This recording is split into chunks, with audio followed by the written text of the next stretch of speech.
What would you do if you had a cloak of invisibility? I would put it on and then go into really fancy restaurants and sit right next to people and fart really loud. So that everyone would be like, that guy farted! Gross! Or, that chick farted! That's disgusting! That's off the top of my head, that's what I'd do. Oh, what would your Patronus be?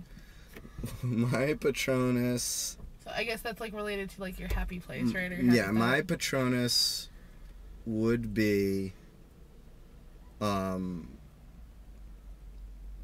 probably a clown. Really? I love clowns. Really? Love clowns. You know, most people are afraid of Most clowns. people are afraid of clowns and like scared. But I love clowns, and clowning to me is very, very interesting. So my Patronus would probably be a clown. You are just so interesting to me. Oh, you thank you. really are. What do your parents think about the old Snatch? They love it. My parents are very supportive of anything I do, and they're cool. So yeah, they love the fact that they take pride in the fact that I play a vagina. Actually. Oh, this reminds me. In Potions Master's Corner, Joe Moses called you like 1,000 different things. And Yeah. He said there's Broadway box or whatever. Mm-hmm. How did that whole Nick... I don't even know what it is. This is a great story. Okay. So, in the original Me and My Dick, Let's pause because I'm going to turn on the air because we're like sweating. Okay. This is... It's nice. Okay. This is one of the most annoying things that's ever happened to me.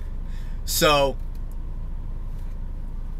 Me and My Dick, in the original Facebook invitation, the guys thought it would be a hilarious idea, because I have 4 names, to add in more names. So, they credit me as Nick Wiener Pussy Joseph Strauss-Matathia. Just because they could. And because it was a play about dicks and pussies. Bleep and bleep. So, when it got out and BroadwayWorld.com picked it up and Perez Hilton picked it up and all these people picked it up, when it got out, they just copied and pasted the Facebook invitation. Why their editor wasn't like, this guy's name probably isn't Wiener Pussy. It probably isn't. Let's just take this out. I have no idea. But, so now, when we were on BroadwayWorld.com, the first and possibly only time that I will be anywhere near Broadway, That's not true. I am credited as Wiener Pussy Strauss-Matathia. And that is why he refers to me as Wiener Pussy and Broadway Box and Broadway World. So, speaking of Potions Master's Corner, was that improv, the whole thing? The whole thing was improv. Joe Moses, that day was so, that's one of my favorite memories of backstage. That day was so funny. The things that came out of Joe Moses' mouth, we couldn't even believe. You could hear us all laughing in the back during all the interviews. It was so funny, and he was an awesome person to play with during those interviews. It was so much fun. So much fun. What is your dream role for movie or theater or anything? One of my dream roles is actually a play that Joey was just in, 12 Angry Men. They did it at the University of Michigan. They called it 12 Angry Jurors because they had women playing some of the parts. But there's a part in that, juror number 3, that is, he's essentially the bad guy of the play. He's bigoted and has this huge breakdown at the end of the play. I love playing anybody that's really mean or anybody that's really sad. And I don't know why, I like it. And yeah, so I think juror number 3 would probably be one of my dream roles. So you like villains and like... I love villains. I love playing villains. The Joker, if I could play the Joker ever, my own rendition of the Joker, Joker's amazing. Do you have a favorite? You said on Wednesday you're into Disney. I am into Disney. My favorite Disney movies would have to be WALL-E. unPixar or Toy Story 3, unPixar related, would have to be either Alice in Wonderland, my favorite Disney movies would have to be either Alice in Wonderland, the original one, or the animated one, or Tarzan, the animated movie from 1999. Nice. Tarzan is It's a good one. Really, really good. All right, so after graduation, what are your plans?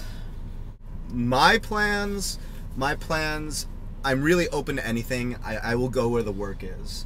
My plan originally was to go to Chicago to be a part of, to try and be a part of Second City Improv out there, because improv is my first love, and I love doing improv. Comedy, improvisational comedy, and that's kind of where I want to go. I want to go to Chicago and try and weasel my way into Second City. Okay. How do you choose the voices for your characters? For Sirius Black, it was pretty difficult. We tried a bunch of different things, and we just they ended up saying, Nick, your voice by itself is just so nice and like welcoming. So we just ended up deciding to use my voice for that. The old Snatch, that was instant. First time I read the lines, instant. I was like, this is how I'm doing this, and it was just instant. And I loved that. And because that's how that person, that's how the old Snatch should talk. There's no other way the old Snatch should talk. That's how the old Snatch should talk. So that wasn't even like, it wasn't even like a trying to make it up or trying to figure it out. That just clicked right away. What would you like to see Starkid do a parody of? Like, obviously, I'm not going to ask you for any insight to anything because you're not going to tell me. Well, I don't have any anyway. But they're all asking for parodies of, like, do a Lost parody, do a Twilight parody, do a Avatar. I would never ever be a part of a Lost parody ever because Lost is too sacred for me. What would I like to see us do? I would love to see us do like a full-on Disney parody of like a bunch of different Disney movies. I think that obviously the fans would love it, and I think that we would have a really, really good time doing it. Just a mishmash of all like the awesome Disney cartoons. I'd love to do that. I'd love to do a Batman parody.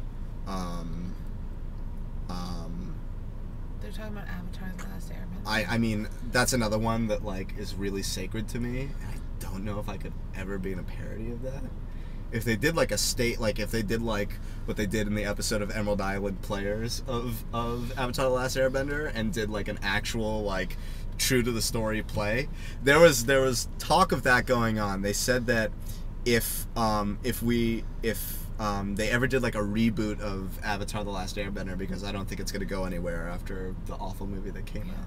If they do a reboot and have the Emerald Island Players in the movie, we would want to be the Emerald Island Players. The Emerald Island Players is an episode of Avatar. It's the second to last episode before the finale. And it is amazing. It's about they all go and see a play about themselves. And it is so awesome.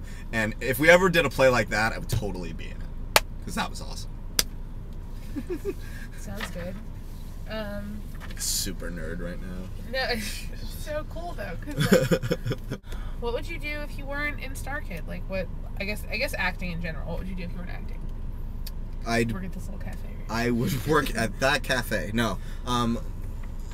My entire family has been in advertising in some way or another, and I'm very interested in advertising.